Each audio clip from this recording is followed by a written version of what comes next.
Cullen live in 1 minute.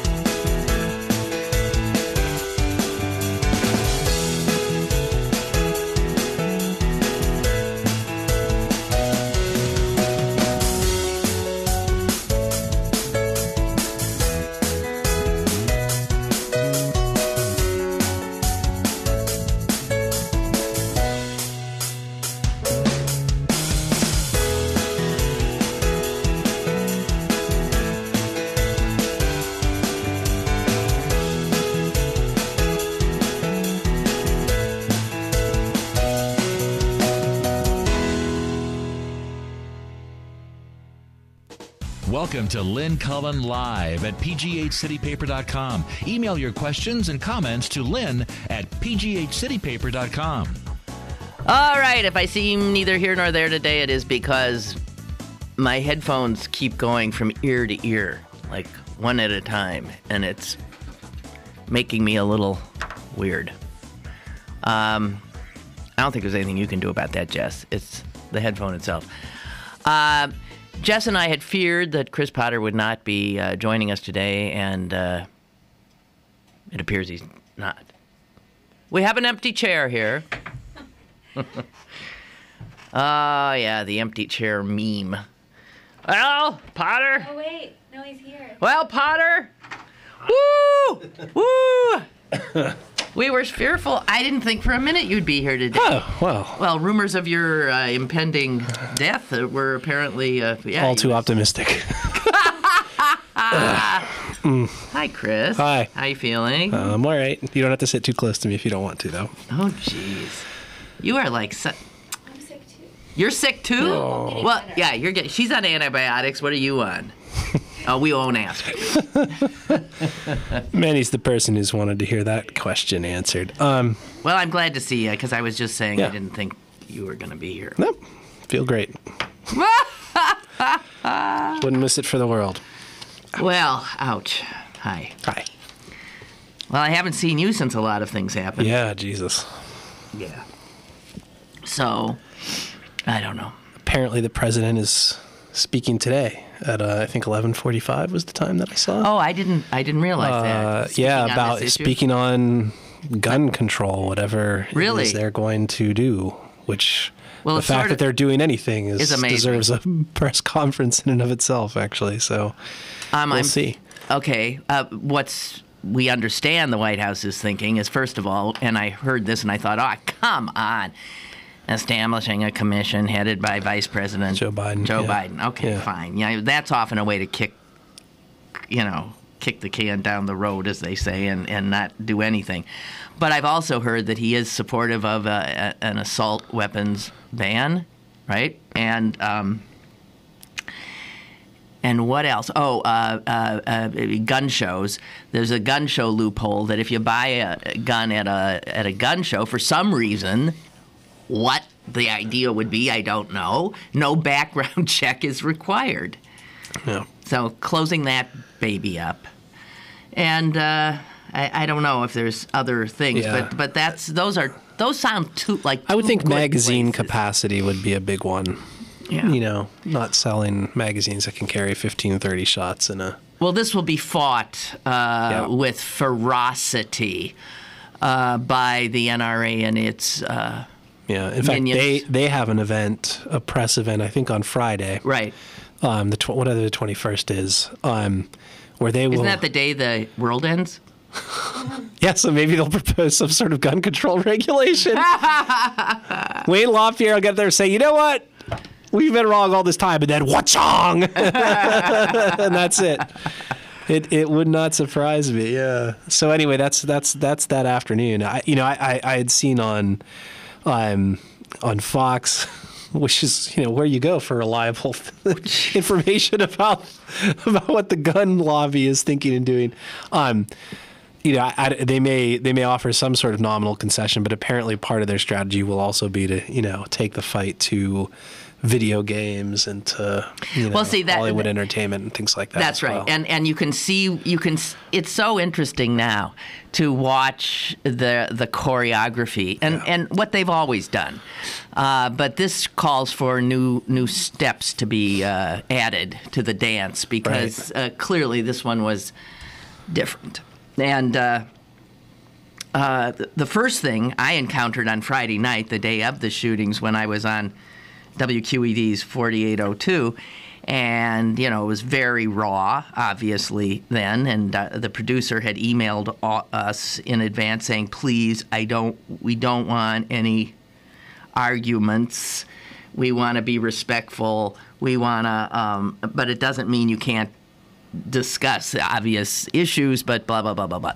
So we were all had been told to be on your best behavior. Yeah, right. And everybody was doing this off camera. Well, but so here's what happened: the two Republicans on the panel, Heather Heidelbaugh and Bill Green. Well, first of all, Heather started with her religion and her grief, and that's fine, and how these children were now angels, and Bill went into another thing, the horror of it. I'm agreeing with whatever, and I guess I was the first one to mention the word gun. Yeah. And they were on hair trigger, so to speak. Or but I was told this is no time. This is not the time to discuss gun control because this is the time for us to grieve and to hold our children and to comfort the victims. Yep.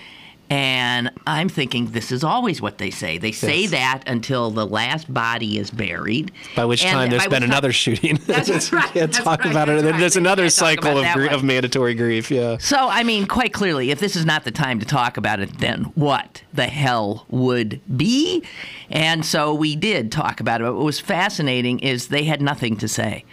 They just sat there. They couldn't say anything. Although, yes, Heather brought up the mental health issue, which is a germane issue here.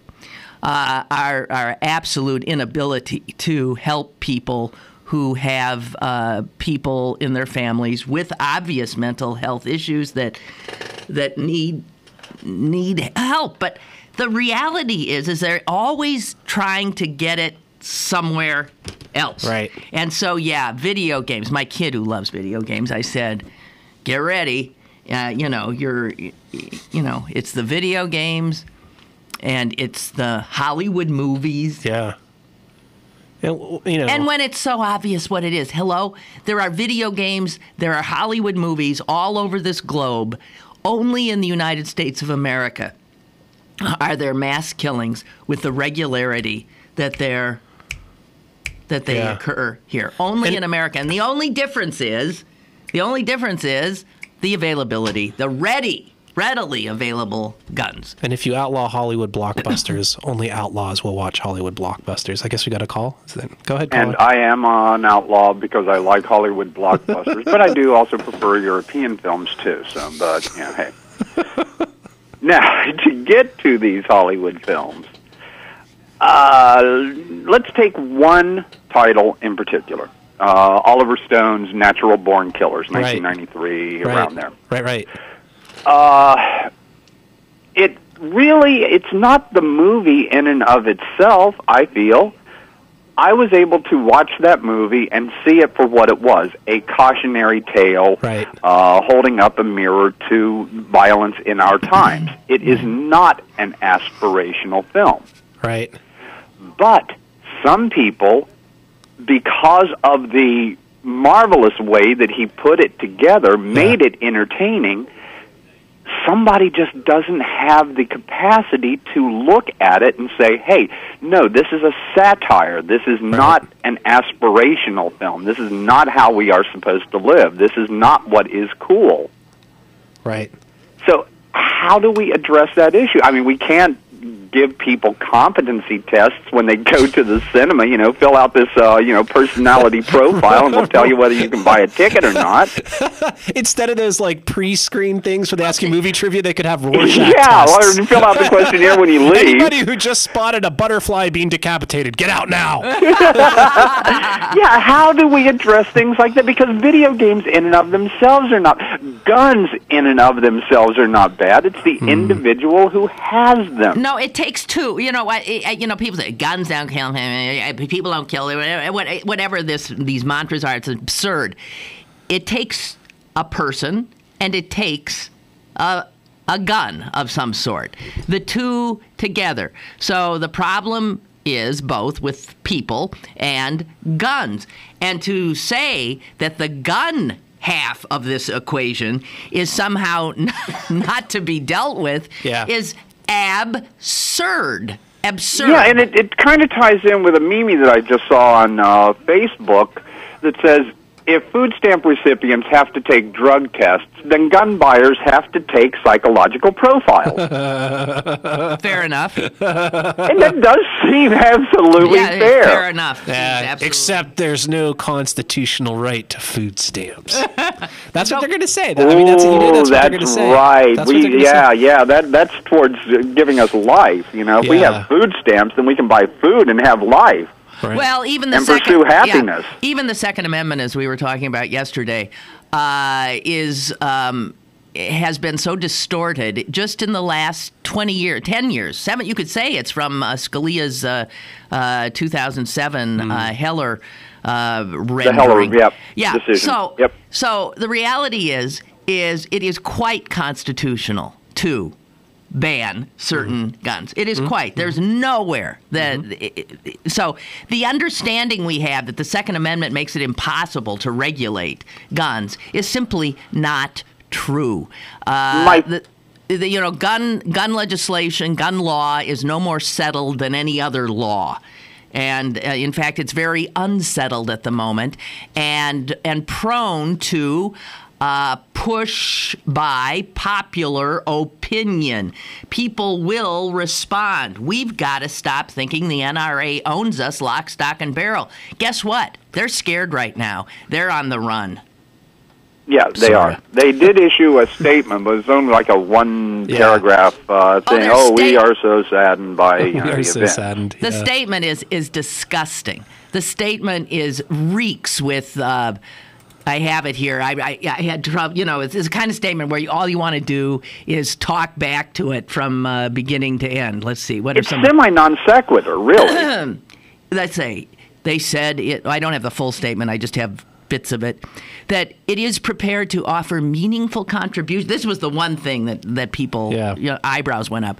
It said it was prepared to offer meaningful contributions to help make sure this never happens again. That's probably free guns for kindergarten teachers. Exactly right. That's what their contribution would be. Let's get more guns out there. Practice. We need to arm. So. But isn't part of the problem with the verbiage of the Second Amendment itself saying, in order to establish a well-armed militia? No. It's no. It is a well-regulated. A well-regulated militia, being necessary to the security of a free state, and this is where the non sequitur aspect comes in. The right of the people to keep and bear arms, shall not be infringed. Grammatically, it is a disaster. Yeah.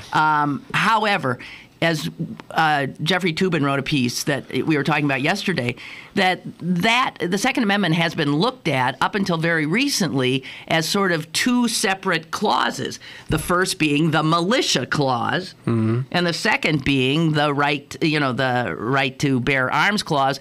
And they said that up until very recently in our jurisprudence history, that the well-regulated militia clause trumps constantly the individual right to bear arms. And that's where we got to get back to. And what's remarkable, because you mentioned Toobin, I've interviewed him and read his book. One of those weird points of convergence between Barack Obama and the conservatives on the court is that Obama himself has said that he supports the idea of an individual right to firearms. Again, it's one of those things that makes those of us on the left kind of nuts about Barack Obama, this sort of almost gratuitous seeking out of common ground with people who you really don't want to be sharing space with in any sense of the word. Well, since it constitutes a big hunk of our country, I think it's wise to find some common ground, because then you can talk. Then there's a chance of talking. That is where we really need to focus, is having the conversation. Yeah. Get off of both of us, us progressives and the conservatives. Get off of our, morals, our own personal morals, and find the commonality. I'll tell you where we are so wrapped up in our own ideologies that it does make it difficult. I cannot believe that there is not a moderate middle ground here that can be found in America now, without a doubt. And all it requires is the political will. But the scaredy cats in Washington that ultimately would have to make any of these changes, the people in the Senate and the House, they need cover, and the only cover they can have is if they think their constituents are behind them. The only way they will buck the NRA is if, in fact, we, the people, tell them, listen, I got your back if you go this way. If you go with the NRA, I'll shoot you in the back myself. I mean, I will not. Metaphorically speaking. Yeah, right, exactly. Right. Right. I mean, lots of puns today. Huh? Lots of bad metaphors today. I can't help it. I'm sorry. You said lock, stock, and barrel a little while ago. Did I really? I love that one. Right after you were complaining about how the NRA has seized control of our discourse. And they did it. Lock, stock, and barrel. This is why I love you, Lynn. You just throw these things out and you don't even know it. I always think, when I say lock, I always think of locks. I always think of, river locks. Yes, right. No, I think of lox and bagels. Right. Yeah, lovely. Oh, gosh, and speaking of, it's 7:15 here. I've got to go get some. Right. Goodbye. Love you. Bye. And so here's the NRA statement. This is the classic. Out of respect for the families and as a matter of common decency, which is to say that those of us who are talking about gun control are, I guess, indecent, or as I put it on the show on Friday, indecorous. Yes. Right? And as a matter of common decency, the NRA says, we have given time for mourning, prayer, and a full investigation of the facts before commenting. Right. Well, that means they never comment. That means they get their... I'm sorry, I was going to do another gun metaphor. They're ducks in a row. Yes. Uh-huh. Yeah. Okay. Well, now is the time to... And here's the other interesting thing about this, I think, is that here again, the Republican Party finds itself on the wrong side of an argument and looking potentially very bad to rational and independent American voters. There was also a piece, I guess in the New York Times today, what's his name? The brilliant pollster guy. Nate Silver? Yes. He did a piece in showing that there is no other marker that is absolutely more... Predictive, thank you. Of what I did a crossword puzzle on my way out today. So what somebody's politics are. Yeah.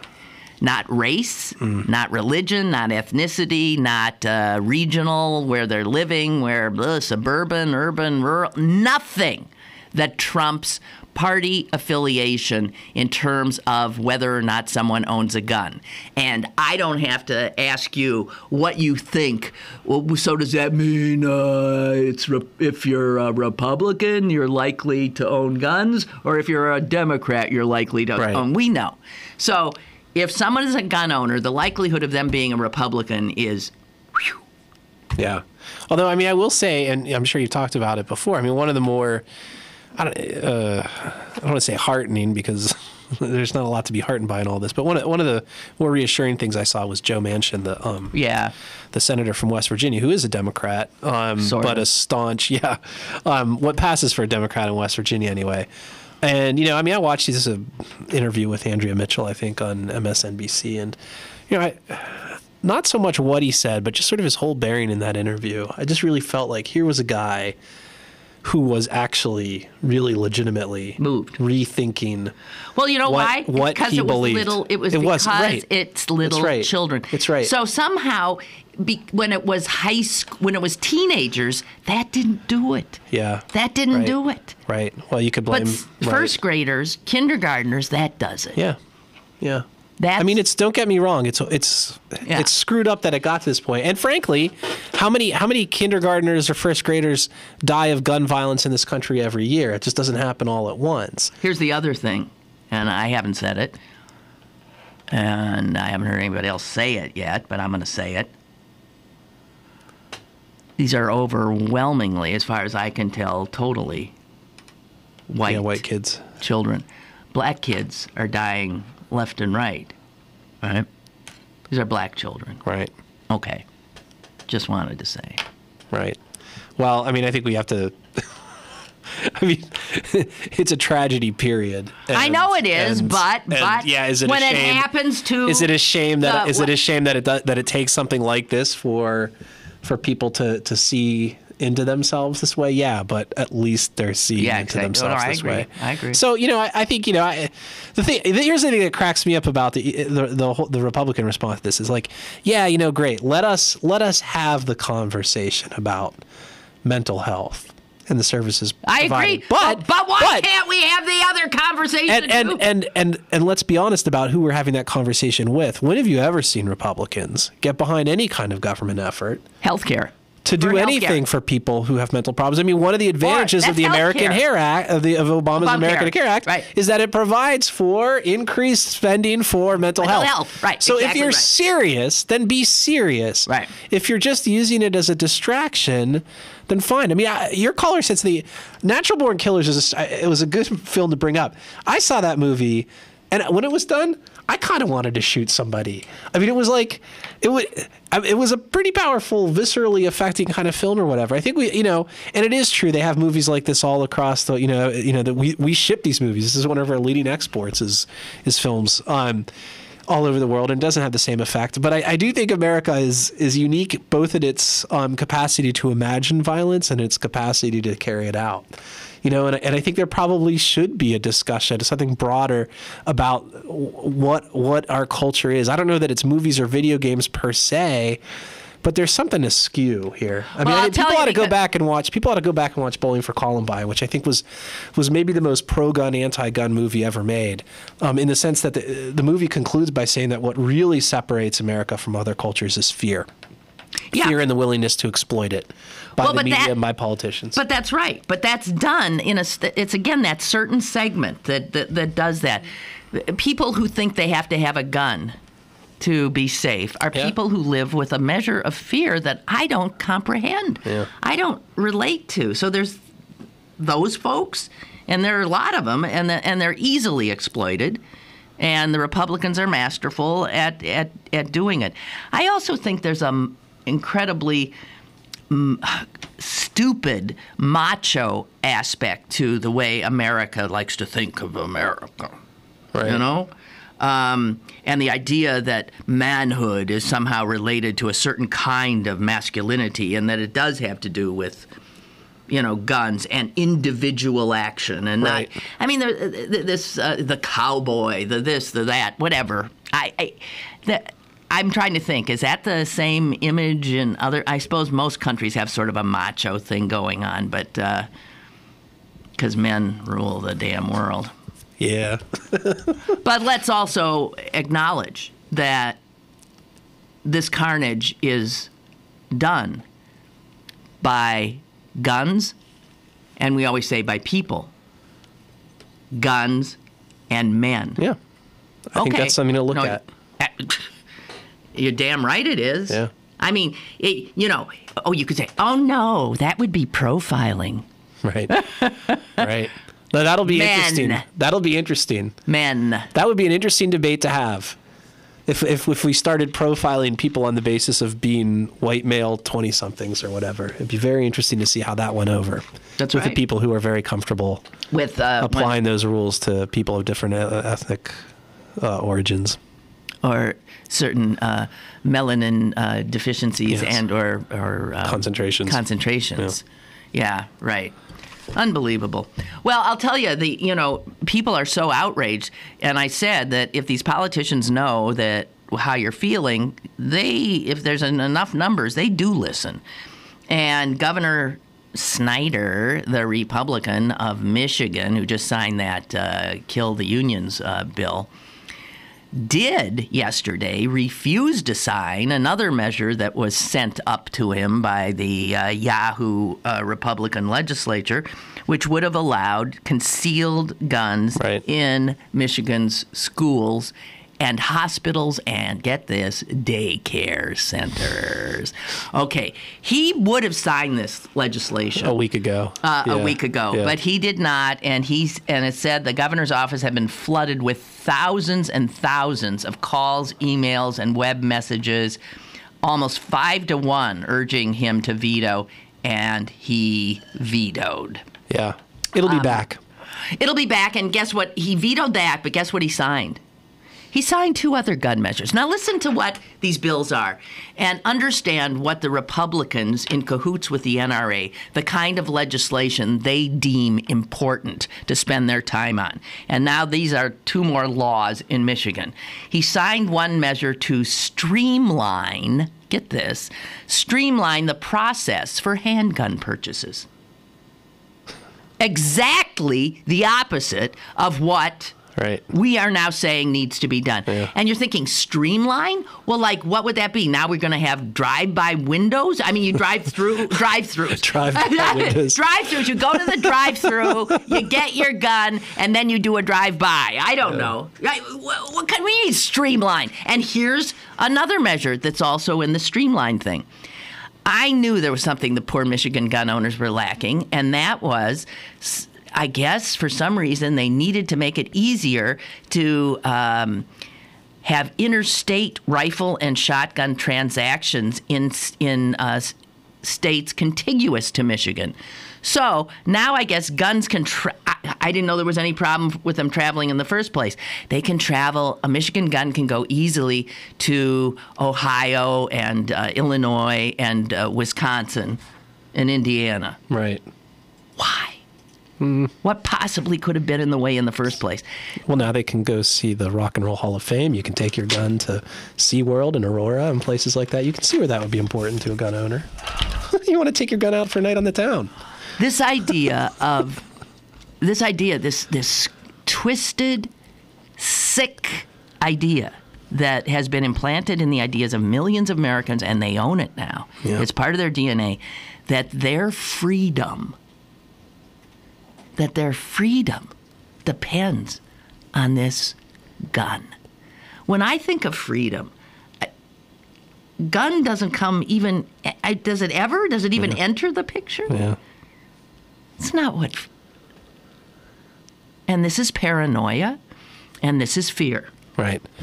Well, and we should also be very clear that, I mean, a lot of this, too, is simply the institutional imperative of the NRA. I mean, you and I both know, because we've talked about it a zillion times before, there's really been, up until now, just no serious effort at gun control in the past umpteen years, right? Since the assault weapon ban, which was passed in 1994 and expired almost a decade ago, there's been nothing. Right. And yet, gun issues keep coming up, don't they? There are things like that, like you're talking about in Michigan. There's stand your ground bills like came up in Pennsylvania last year. There's going to be concealed carry, and then there's going to be open carry. And the reason for that is the NRA needs to like all institutions, like all organizations, the NRA needs to perpetuate itself and justify its continued existence. That's right. And so what you do is if you can't play, if there's nothing to play defense against, if there's no actual incursion, you will move to the offense. If we do not bring the fight to them, they will bring the fight to us. They won't do it this week. They won't do it next week. But give them time. They'll be back. And they will do stuff like this again because that's what they do. They have to keep pushing and pushing. There will never be a time where the NRA, to use yet another gun metaphor, unilaterally disarms. Because then Wayne LaPierre is out of a job. Wayne LaPierre could never say the truth, which is that there's never been a better time to be a gun owner in the United States than today. This is the best it's ever been for a gun owner in this country, period. That's and yet, his entire livelihood depends on him telling these folks, your freedoms have never been more at risk. It's a complete disconnect between the reality and the perception, and he's out there promulgating it because it's in his economic best interest to do so. Here's a case in point. Tom in Murraysville writes, I'm a member of the Sheet Metal Workers, Local 12 here in Western Pennsylvania. Yeah. I became a member in 1975 and have argued every 4 years why guys were voting for Republican candidates when it was clear that Republicans did not support us working people. The answer was always the same. The Democrats want to take our guns. These guys were all members of the NRA, and that is what they were being told. That was their number one issue. Imagine how happy I was a couple of years ago when I heard in a union meeting that the NRA was not on our side and every union member should renounce their membership. Furthermore, there was a new organization called Union Sportsmen's Alliance, USA, that we need to support. It looks like the USA looks sort of like what the NRA was at one time. It was a legitimate organization of sporting hunters and sportsmen. So the Union Sportsmen's Alliance looks to have, I guess every union has endorsed them. Well, that's a step in the right direction too, I guess. Yeah, absolutely. All righty. We got to get a break in here. Sure. I'm sorry I didn't go exactly at 20 after, as I know that you suggest that I do, but at least I don't even say anything. It's in the first half hour. Okay. It won't be if you keep busting my balloons. We'll be back in just a moment. Email your questions and comments to Lynn at pghcitypaper.com or call Lynn at 412-316-3381. Lynn Cullen Live will return in a moment. Discover the most beautiful you with smoother, brighter, and healthier skin. Sewickley Med Spa is now offering special holiday skincare packages for all skin types, including anti-aging, anti-blemish, and sun damage treatments. Not sure what to buy that special someone? Purchase a $100 gift certificate and receive an extra $10 free. Log on to SewickleyMedSpa.com for details. Sewickley Med Spa is conveniently located in downtown Sewickley at 435 Broad Street. Happy holidays from Sewickley Med Spa.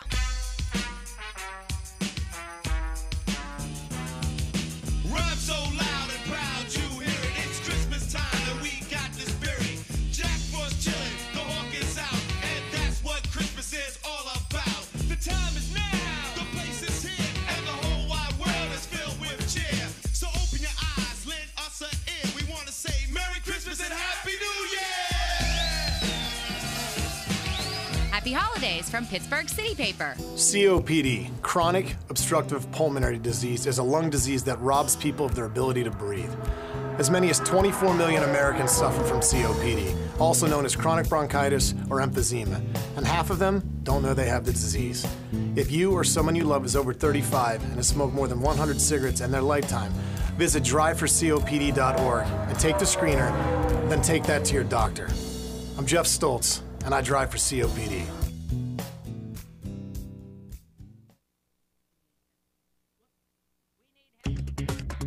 Now, it's back to Lynn Cullen Live at pghcitypaper.com. All righty. You got a paper out today with a disgruntled-looking Santa on the cover. Is it anything interesting? Oh, we got a call. We got a call. That's chances are more interesting. Hello! How you doing? Fine. Hey, this gun law thing for concealed weapons, don't you think that's going to open a big can of worms here? If I have a business and I don't is not to have a handgun in my place, or my employee doesn't not allowed to have a handgun in my place, how's that going to work out? That's true. You're going to have all kind of legal problems here. Well, you know what? The great state of Pennsylvania, in which I suspect you reside, is apparently one of 4 states that are about to take up the issue. This is, again, another NRA-sponsored thing, and Pennsylvania is going to see it argued to allow employees to bring their guns to work, that Right. It will be a law. And they're saying that this will pit two Republican constituencies against each other, namely businesses' right to screw over its workers. And business owners and gun owners. It's insanity. What we're looking at is it's like just evidence of national psychosis. Right. Another thing too. This school shooting, they should have had. And people don't want to hear this because it's their freedom, and they don't want the kids to be scared. But if you'd had 2 security guards at the entrance or a couple in the building, maybe that wouldn't have happened. I don't know, That's though. my personal opinion. Okay. I hear you, but I mean, the other side of that is, from what I understand, all this stuff happened in the space of a minute or two. Right? I mean, he killed 24 people in the space of 2 minutes. And right at the front, he went in, he killed them in the hall, then went right into the first room. And let's say the security guard had been, first of all, he could have killed any security guard who's not I don't know. You don't know. And they say, so teachers need to be armed. Well, you can't be a kindergarten teacher and have a loaded weapon in your desk. And if you secure it, then what good's it going to do when the guy comes bursting in with his, M16? I don't know. The other thing that's sort of funny about all this, and funny not in the ha-ha, but weird kind of sense, is so you have these right wingers. Because I mean, a lot of the people who've made this case, there should be armed people in the schools or whatever, tend to come from that end of the political spectrum. You have a lot of these people saying, we should have more armed guards in the schools or whatever. These are the same folks who complain constantly about how schools are places of government oppression, right? They come and they tell you what to believe and da-da-da-da-da-da-da-da. You would think that they would be a little cautious about also wanting those teachers to be armed at the same time. I mean, if your fear is of this government, this fascist dictatorial government, why do you want to create schools and turn them into armed installations where you send your kids all the time? I have a feeling that somewhere buried deep here, there's also a hostility to public institutions per se, to schools in particular, and just to any kind of notion of any kind of public gathering. That's right. It's a really anti-communal anything. So if you keep following what their reaction is, you end up with such an unattractive place to send your child that you'll end up homeschooling them. Yes, exactly right. Another thing that wouldn't have hurt is a bulletproof windows and a locked door. All right. Yeah. All right. They had thank you. Thanks they had a locked door. They did. They did not have bulletproof windows, but all right. On one level, you cannot we can't make everything. Because the next time, maybe it'll be moats. Maybe we should have moats. Maybe the moats should have alligators in them. Maybe there should be pots of boiling pitch that they could just dump from the top of the... Here's what we know. Nowhere else in the world does this kind of thing happen. And somebody pointed out, the same day this happened, there was a horrific similar situation that happened in China. Yeah. Stabbed. Some crazy lunatic went into a school in China and stabbed 18 or 20 children and a teacher, blah, blah, blah. Here's the difference. They're all alive. Yeah. Now, I don't know what to tell you. That says, okay, there's crazy people everywhere. The crazy guy in China, if he had lived here, those children would not be alive because he wouldn't have had a knife. He would have had a gun. Yes, knives kill, guns kill. But the guns that we allow to be in the hands of anybody and everybody kill with nonchalance and with an efficiency that is, it's evil. I mean, I understand these are weapons of war. There's no reason any civilian needs them. Oh, unless you're a civilian who thinks that the United States government is going to somehow take your freedoms. Hey, assholes, excuse me. It is the United States that gave you those damn freedoms. Why don't they understand that? We are the freest nation in I think, aren't we? Come on. Not anymore. I mean, you're trying to argue. You're trying to argue with a mindset that is set down to what you're saying. Though, first of all, I don't think they think that the government gave them anything. I think they think they built it themselves. Okay, so what are we going to do with these people? I don't know. What are we going to do with them? They're dragging us all down. They're making us less safe. It's like so many other. It's like so many other things afflicting this country right now. Is the best and worst. The most aggravating part is it really does seem to be such a small group of people who seem to be dictating terms for the rest of us. But that at the same time is also the sort of most reassuring part of it. You know. But then the rest of us need to get organized. That's true. We do. That's. I don't know. I mean, that might actually be the better question than sort of trying to figure out how to crack the concrete eggshell mind of the people who are on the other side of this issue as trying to figure out what explains the rest of our indifference to it. I think that might be the more fruitful question. You know, the one thing I'll say that's sort of an interesting demographic thing, and maybe Nate Silver got into this or not, although attitudes about gun control have been trending towards the pro-gun position, actual ownership of guns in this country has been on a steady decline. More guns are getting sold and things like that, but that's because this very small group is buying more and more of these guns. It's like there's just a thing in the paper the other day. You know, there's a run on gun sales at local gun stores. There is, yeah. You know, and my question at the time was like, don't they still have the guns they bought just last month after like Obama won? So they keep. So it's the same people buying more and more of these things and having their little armories down in the basement. Which whatever. Well, I mean, case in point is the dead mother of the shooter. I mean. She couldn't get enough. I mean, I guess she could because she only had 4 or 5, whatever.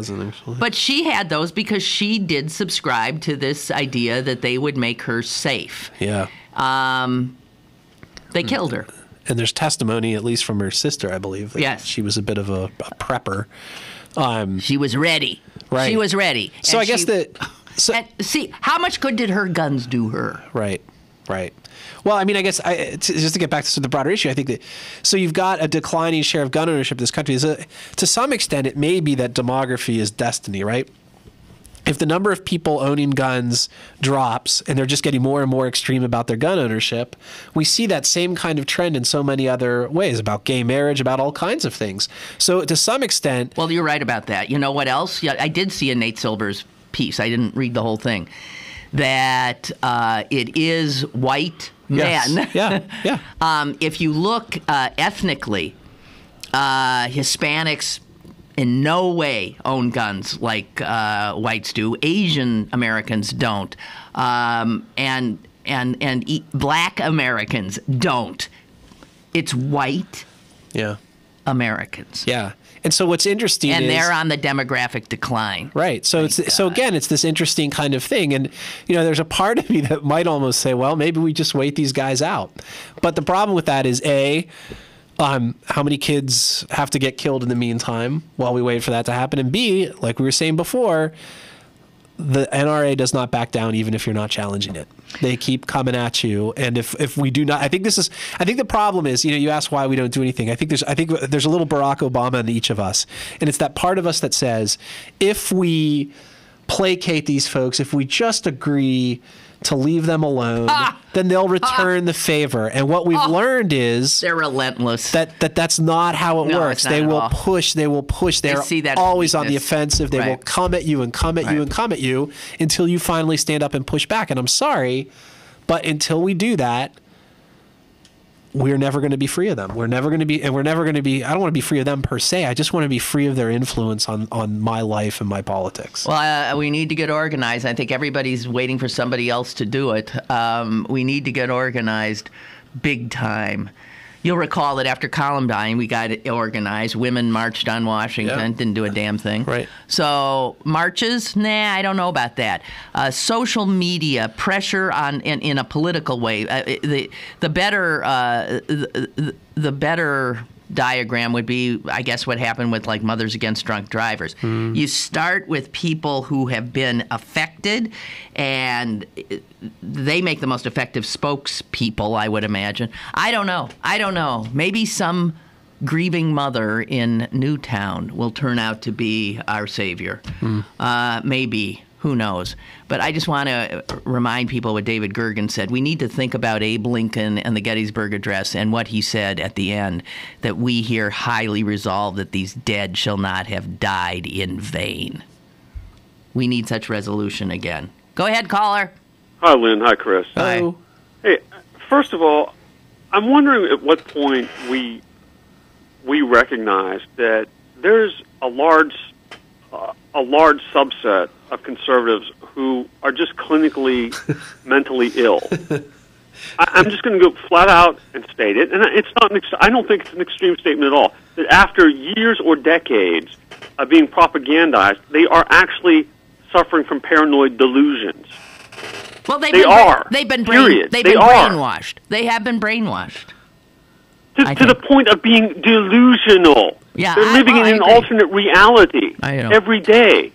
They think that the merest talk about potentially banning certain semi-automatic weapons and high-capacity magazines means that the government is going to come knock down their doors and confiscate their guns, their revolvers and hunting rifles and shotguns. Look, when you have a huge percentage of Americans who still think Barack Obama was born in Kenya and is not, in fact, an American, okay, so all those people end up in your mentally ill camp, right?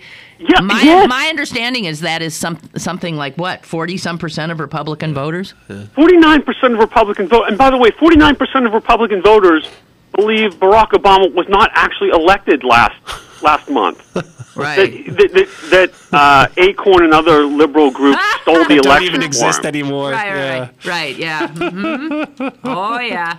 Well, and the other thing that I'm going to say to any of the, and I'm not going to call them gun owners anymore or gun aficionados. Look, I have two brothers. I have nephews who hunt. All right, I have an older nephew who is a police officer and has been. All right, I'm talking about the gun fetishists, right, in this culture, right, all right, who are objecting to this discussion. Now is not the time to have yes, right now, right fucking now. It's the time. It was the time before now, a decade before now. Right. It was the time after the Aurora, Colorado shooting. It was the time after the Colorado shooting. We can't remember them all. Virginia Tech. Exactly. You can't remember when they're for a year or more, where there's gun-related spree killings or massacres. You can't remember them all. You can't keep all the details straight. Right now, yes, right now, it's shameful that it took the slaughter of elementary school students, first and second graders, and kindergarten students to make now the time. But yes, now's the time. And you know what now is also the time to say? All these fucking right-wing blowhards on AM talk radio who down public high school or public school teachers about how they don't care about children. They're in it for the money and the perks. Tell that to the principal and the teachers who lost their lives trying heroically. To save those kids. Right. You know what? My trying to shield children from that madman. Amen. Thank you, John. That's absolutely true. My sister made that point yesterday. These are the same people who spend so much of their energy demonizing teachers, and now these same people are talking about the heroic teachers and about arming them. That's right, and we need to call them on it.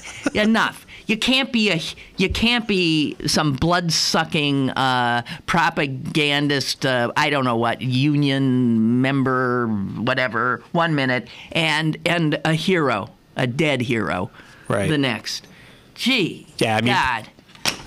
I always, the thing that struck me about, I was always waiting for somebody to be like, "What is this? Isn't the time to discuss it." To just be like, okay, well, when would be good for you? Like, I just wanted somebody to just pin that down. Like, when's the time, do you think? Like, is Monday okay? Is Tuesday? Like, if you're going to say this isn't the time to talk about it, then you should have an opinion on when the proper time is, and then we'll have a discussion. But I think the whole thing just blows my mind about how they go about playing this. And what they'll say is, well, it's not really the teachers, it's the teachers' union that we're really Well, we concerned know what about. they. Yeah, I mean, there's it's, okay, Ansel says, I realize it would be hard to legislate video games, but I really think these games need to be part of the conversations. They are more realistic than ever, more violent than ever. I just can't believe that on some level they don't desensitize the players. Parents, please, these games are not the Space Invaders game you remember from your youth. I'll tell you, that is true. I have a almost 1-year-old son who's always been into video games. I see these games. They are amazing. He would scoff at this. Right. He would scoff. He would say, well, you just don't understand. You don't understand.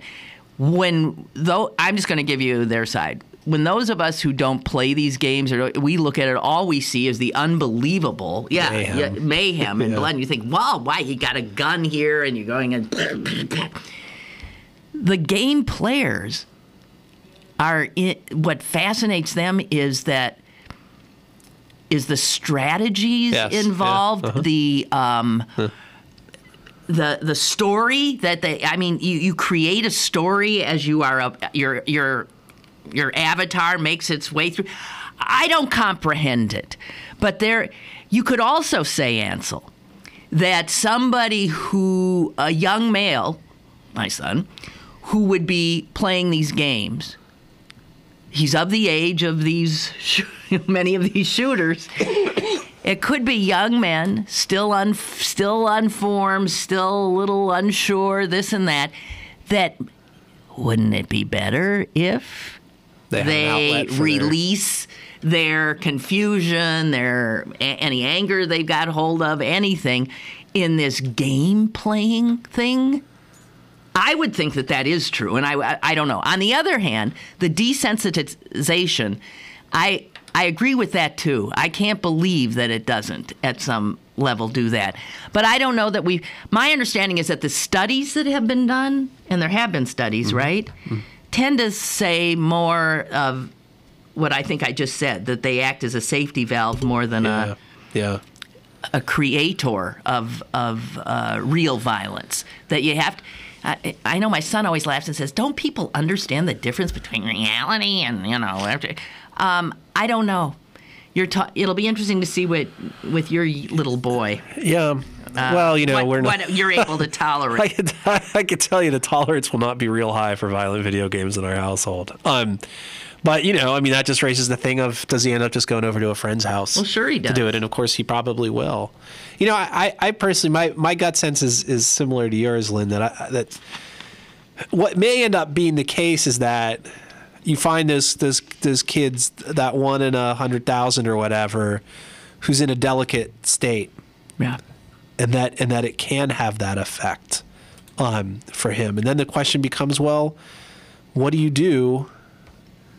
What do you do with the product that 1 out of 100,000 people, or 1 out of 1 million, or whatever the number may be, you don't ban it, struggles with? Yeah, how do you deal with that? I think we have to. I'm sort of.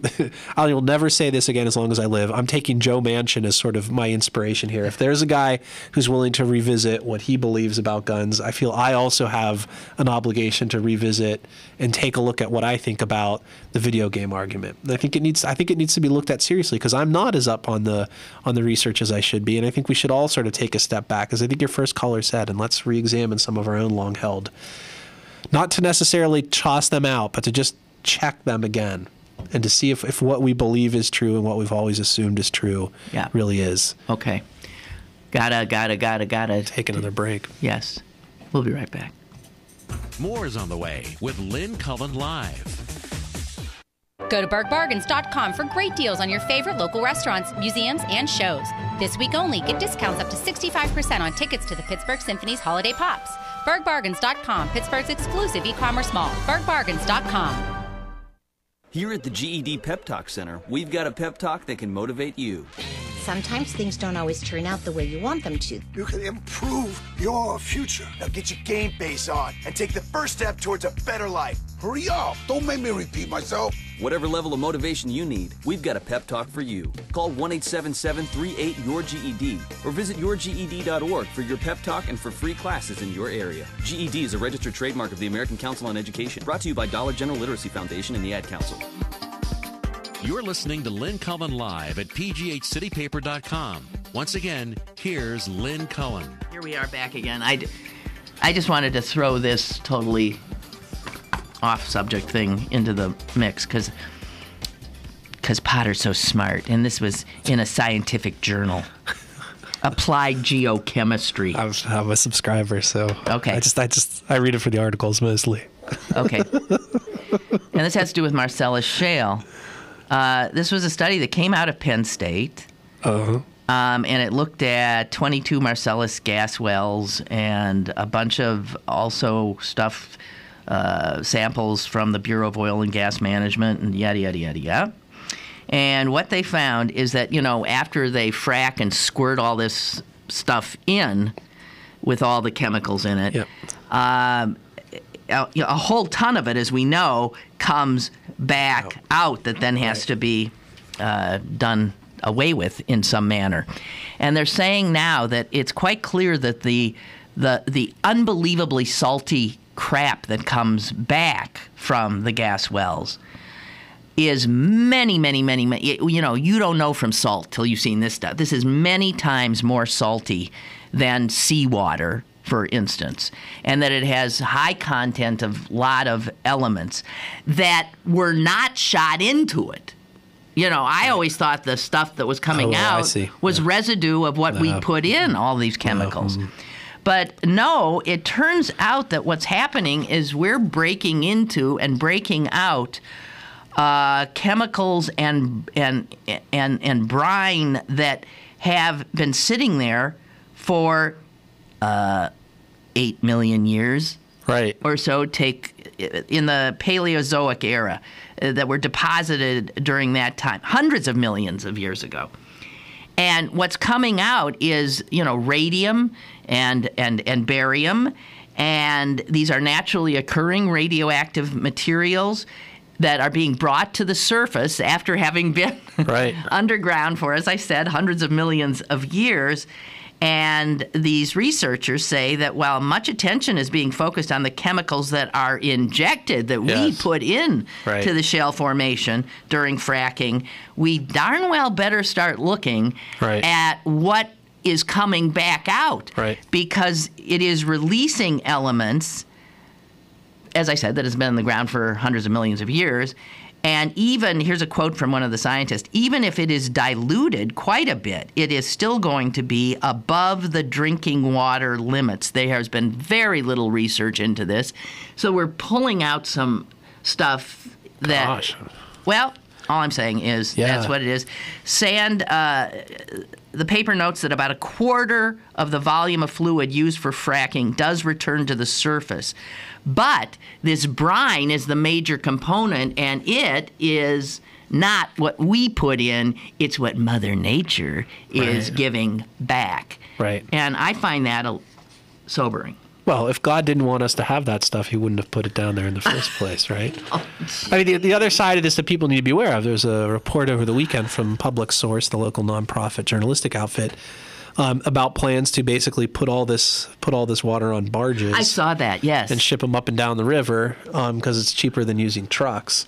Okay, so the danger there is spill. Danger there is one barge gets loose of a mooring and spills into the water, and you're talking about the health of that river for many years to come, not to mention the drinking water for people who rely on the rivers for their water. So it is a hugely important issue, absolutely.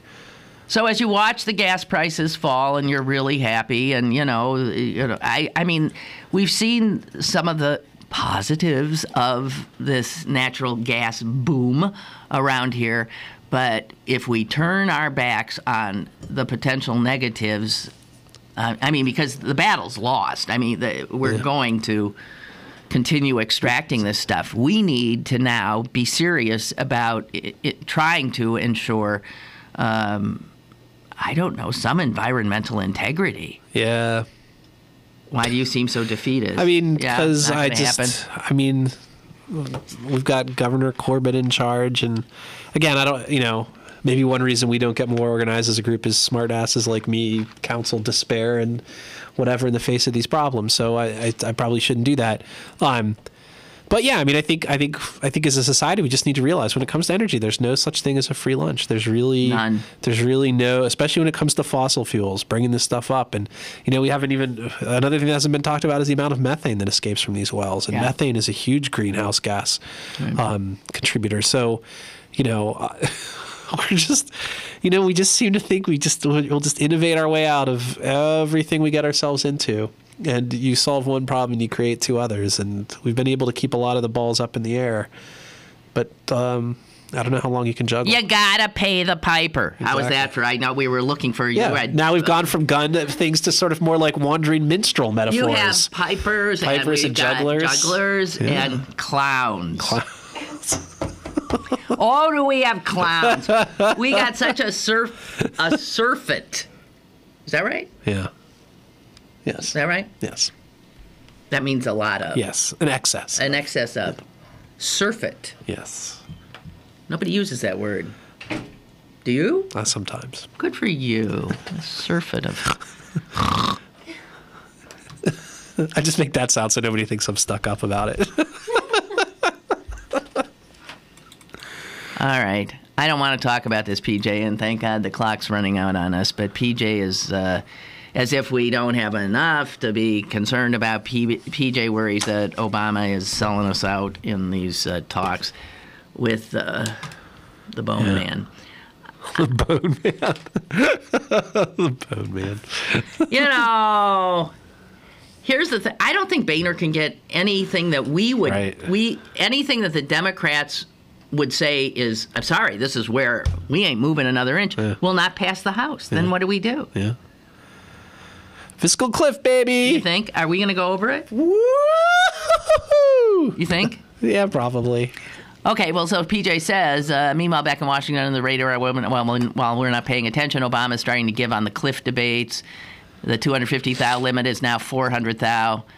I don't have a huge problem with that. That's I don't know how much, but if he goes any higher than 400, because Bone Man says 1 mil, and if they think they're gonna so they'll end up at 500. Yeah, I don't know. This is how negotiations work. Yeah, the 250 thing. If you think they thought they were willing to up this at some point, I know that seems like a lot to us plebes, but there's a lot of folks making that kind of money.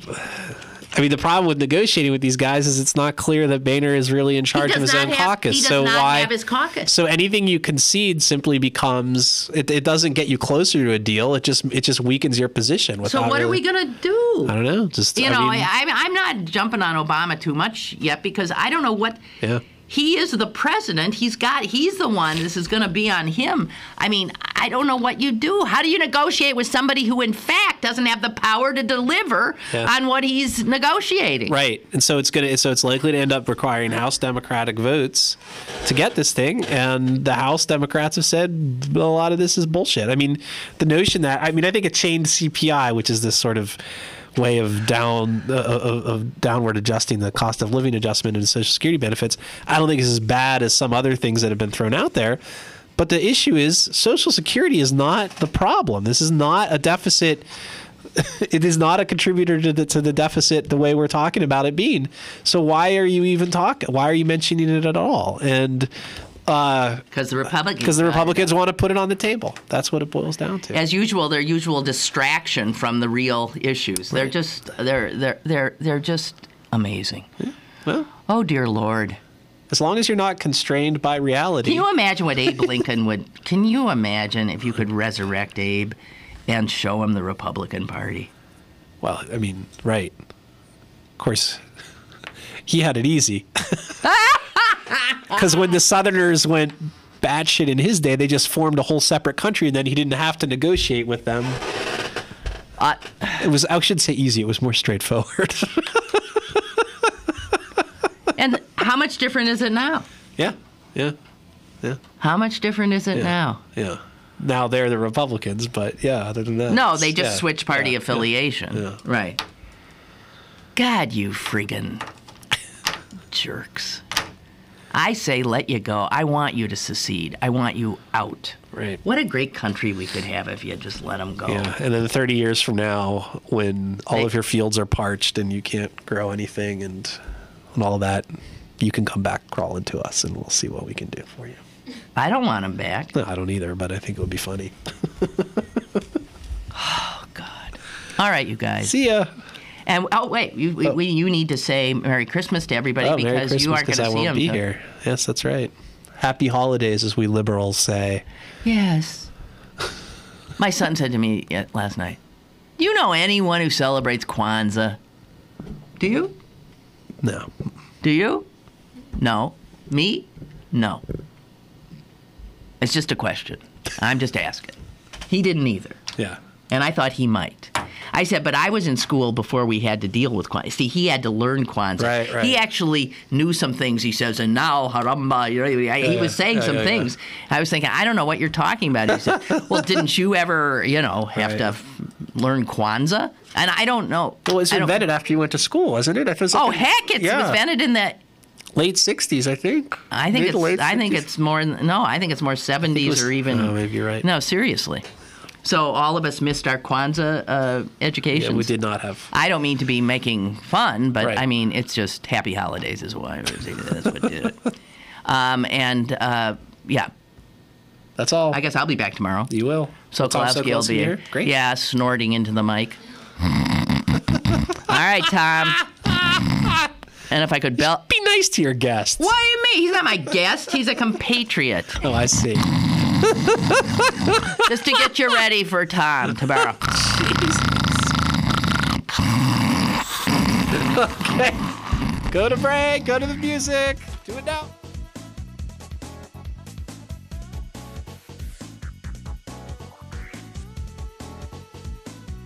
Lynn Cullen Live, Monday through Friday from 10 a.m. to 11 a.m. and archived at pghcitypaper.com. The opinions expressed on Lynn Cullen Live are those of the host and do not necessarily reflect the viewpoints of Pittsburgh City Paper, Steel City Media, and its advertisers.